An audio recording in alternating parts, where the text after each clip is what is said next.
Hails, Lance Legion Miasmus, Luciferian Outlaw here once again. And this one's going to be about, however subtly and charmingly, how to deal with a certain aspect of life, how to deal with loss in a way.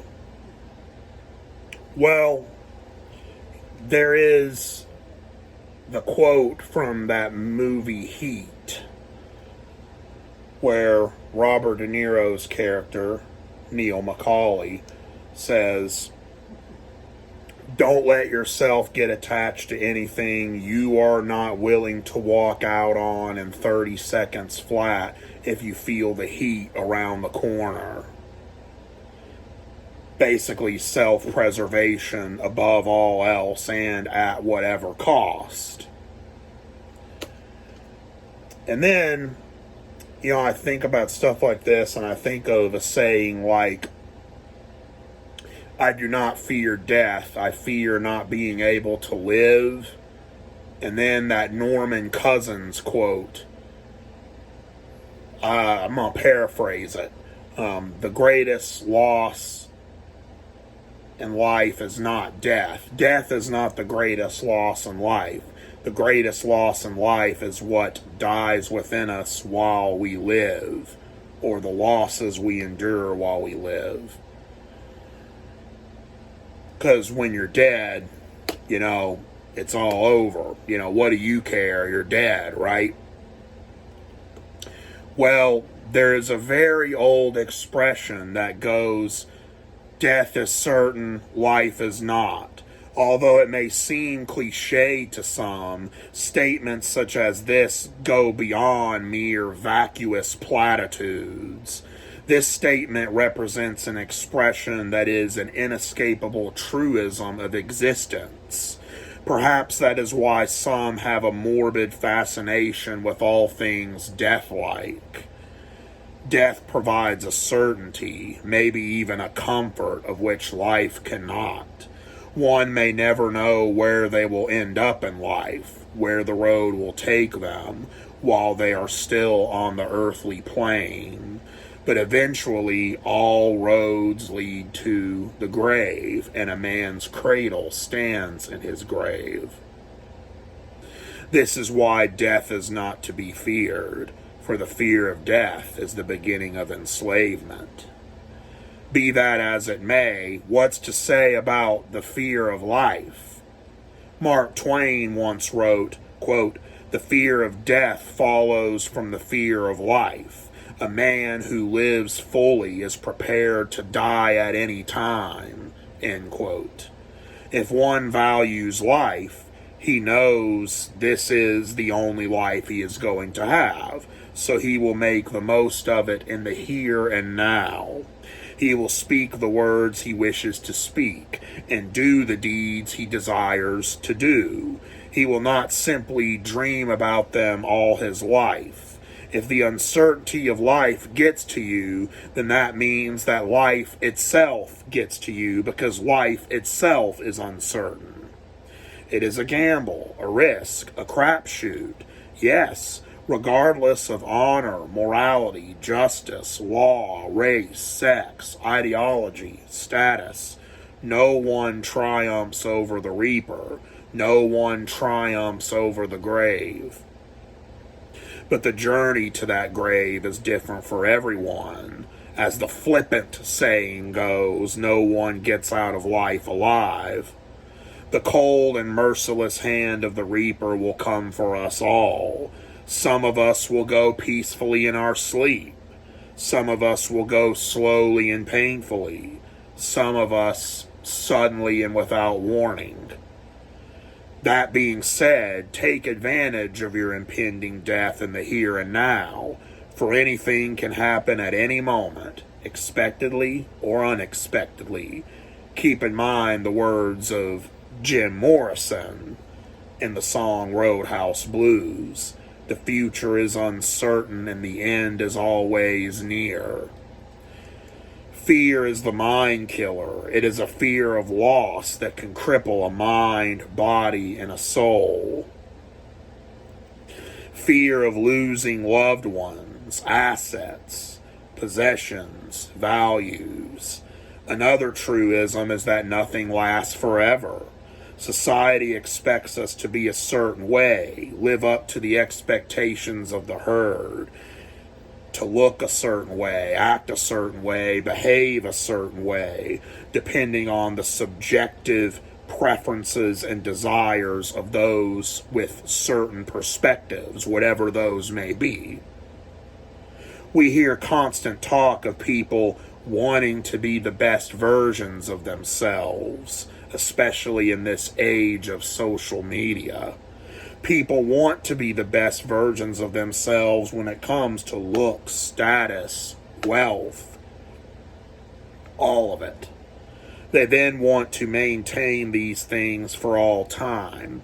However, due to the unpredictability of existence, the indifferent but chaotically potent nature of the universe itself, and the uncertainty of life, these things can be exceptionally difficult to maintain due to changes in circumstances such as personal health, loss, economic issues, and other such issues. One may be put into a situation in a time where they are not able to be the best versions of themselves mentally, physically, or spiritually. When one is going through such a tumultuous time, the mindless herd, being what they are, will judge you as you are in the moment when they see you during your most anxious, depressed, or down. They will not judge you as the best version of yourself because they do not know what that version is. Yes, it is human nature to judge, but one can simply say to such people, "You know me as I am now. You do not know me as I once was or as I shall be. So mote it be, do what thou wilt." This is indeed why it's best to have ingrained and engraved into the deepest and darkest corners of your mind, body, and soul the simple statement, "To hell with what the world shall say." Wreck your soul on life. Nietzsche once asserted, "Don't become a monster when fighting monsters, and when you gaze into the abyss also gazes into you. Well, do not be afraid of such gazes, for when you are at your lowest, the world, the people in it, shall show you no mercy. Therefore, if you wish to maintain and attain power, or gain power back after losing it, you must abide by the axiom, expect no mercy, show no mercy. Have no attachments. Having this understanding, it is essential to understand one of the biggest myths that permeates in conversations about self-improvement. That is the myth of confidence.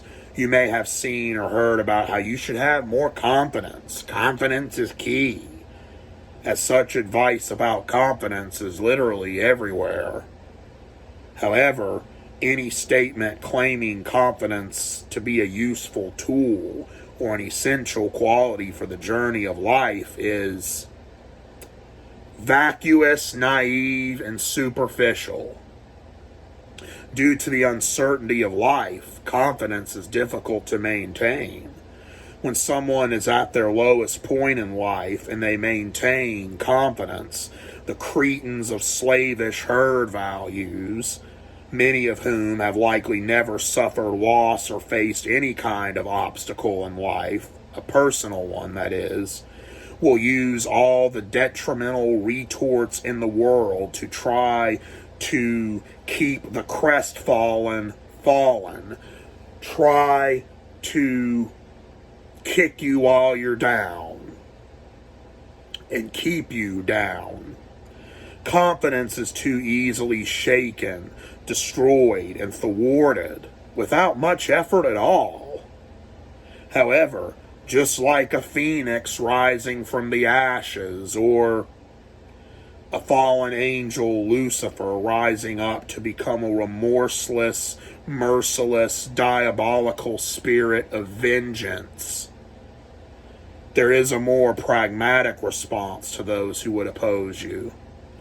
As Lane Staley sang in the Alice in Chains song Rotten Apple, ignorance is spoken, confidence is broken, arrogance is potent. Arrogance is potent. Arrogance overtakes confidence each and every time. Arrogance stands where confidence falls. However, the distinction must be made here. It must not be a stereotypical narcissistic arrogance, but a more somber cockiness, a cold and grim arrogance. A grim arrogance that is filled with morbid determination to live free or die. One who possesses this cold-blooded cockiness will face his foes with ravishing grimness and return the schadenfreude his foes have shown him 1,000,000 times over with malevolent, sardonic wrath. For all throughout history, it has not been the just, the honorable, the warm-hearted, the kind who have built empires, crumbled enemy cities, lived life to the fullest, or won wars. Wars on both large and small scales, societal and personal, have only been won by the grim, the cold, the merciless, the willfully malevolent. It's a somber truth that the best defense against the treacherous is treachery. This type of grim arrogance is not pessimism. It is not narcissism. It is not a narcissistic arrogance, but rather a tool for combating the short-sighted and happy arrogance of others, the narcissistic arrogance of others. For the sociopath is different than the narcissist. One can be a narcissist and a sociopath, a narcopath, but the narcopath is concerned with what the world thinks, what society thinks about them.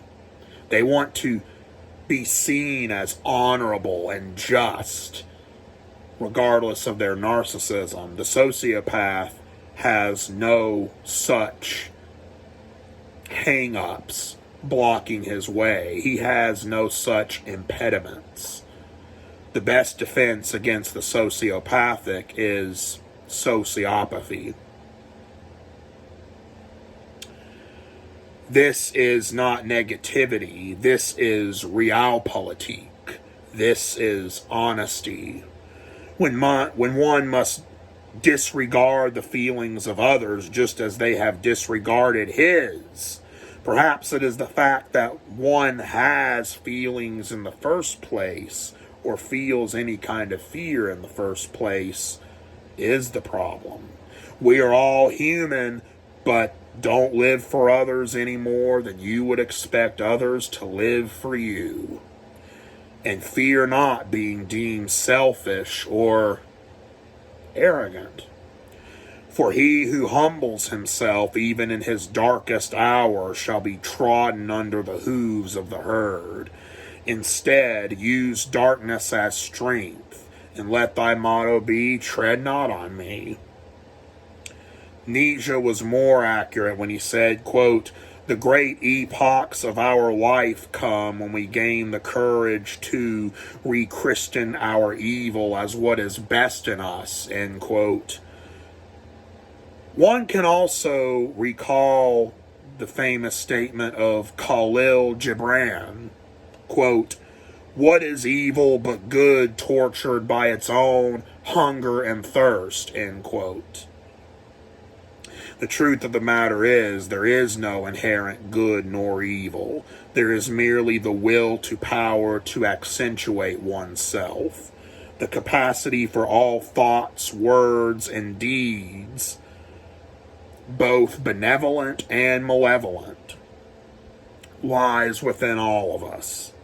The point Nietzsche was making was that we may have to dig in and bring out our more pernicious qualities in the pursuit of life and power. Life is the will to power. You are the will to power and nothing besides.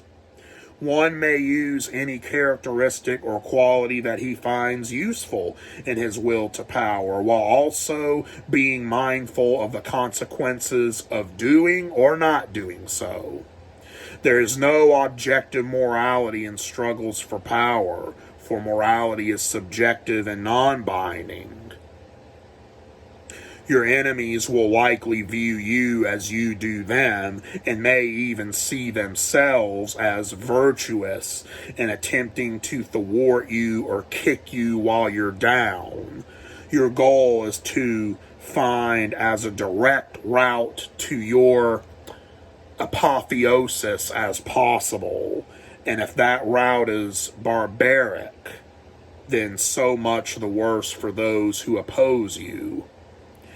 To those outside the conflict, what seems right to you may seem wrong, but you can only proceed as you see things.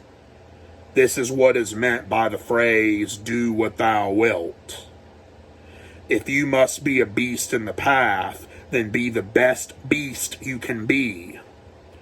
Pain is a part of life and can make one bitter and angry, but one does not have to let this pain destroy him. What doesn't kill you makes you stronger. Sometimes what doesn't kill you can make you angry and bitter. Anger gives one great power, but if he lets it, it can annihilate him. Turn hot anger into cold fury. Go beyond the anger and strive, reach, take. For as the infamous Ragnar Redbeard said, quote, if he, the dauntless one, is coerced by superior strength or strategy into temporary retreat, he then owes no allegiance whatever to his triumphant adversaries, and he should be ever ready when time and tide seem propitiatory to overwhelm and destroy their dictation. Get there, I say get there at any cost. Be thou a true knight. Cowards serve masters. Bold men make themselves master. When passing through the valley of humiliation, slaves and dastards, exposing their sores, sob aloud for consolation and sympathy. Brave men stand apart and ponder vengeance or conquest. Over an open grave ever lies the road to success. In the world's broad field of battle, every man is a combatant, and to be a successful combatant, he must not only be calculating, cool-headed, and brave, but possessed of merciless strategy, a stout heart, a strong arm, and quiet, indomitable determination, end quote. As Nietzsche once proclaimed, what doesn't kill you makes you stronger. Perhaps a more Luciferian, Promethean account of this phrase, and even a more pragmatic one perhaps, would be whatever doesn't kill you simply makes you more sinister. And thus, I philosophize with the hammer. Have I been understood? Luciferian outlaw out.